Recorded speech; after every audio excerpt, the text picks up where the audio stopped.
First at 10 o'clock, though, school districts all over Texas were hoping to have some more information today, information they needed to guide their reopening for the fall. Instead, there are more questions after the state delayed a set of guidelines.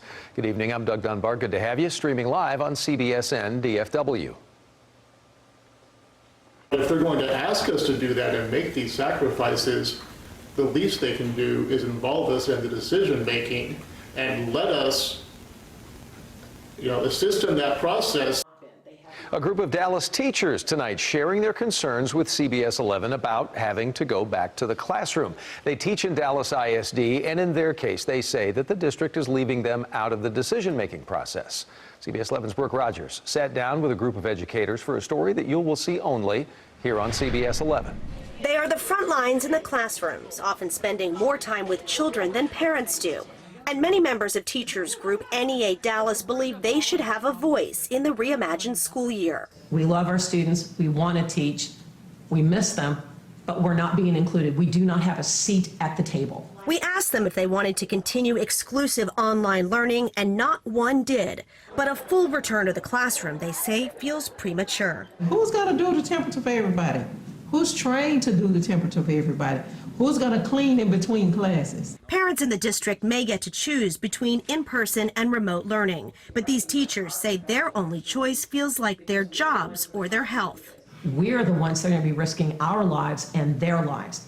They're in a tower on Central Expressway. Has the district solicited your input at all? They gave us very limited questions on, do you want only online learning, only in-class learning, or hybrid? Or DISD officials say teachers were given 2 surveys, and those who didn't respond received a phone call.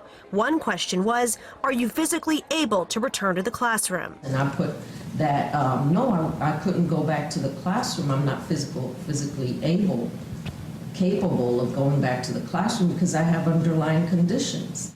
These teachers say they would support blended learning with a combination of in-person and online instruction. There is no substitute for face-to-face interaction in the classroom. That said, bringing back 35 students per class is asking for trouble. There are some risks that are worth it, they say, for the sake of educating particularly the most at-risk students.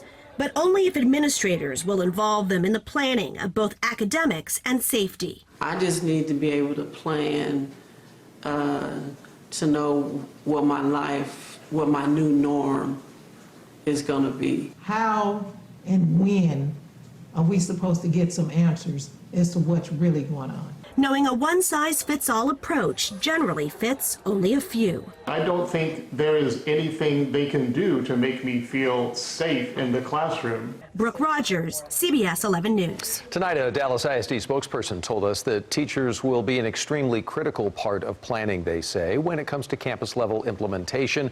Details, and that'll be later in the summer and the fall, of course. The district also tells us teacher organizations were given draft plans, and they say they did not dispute them.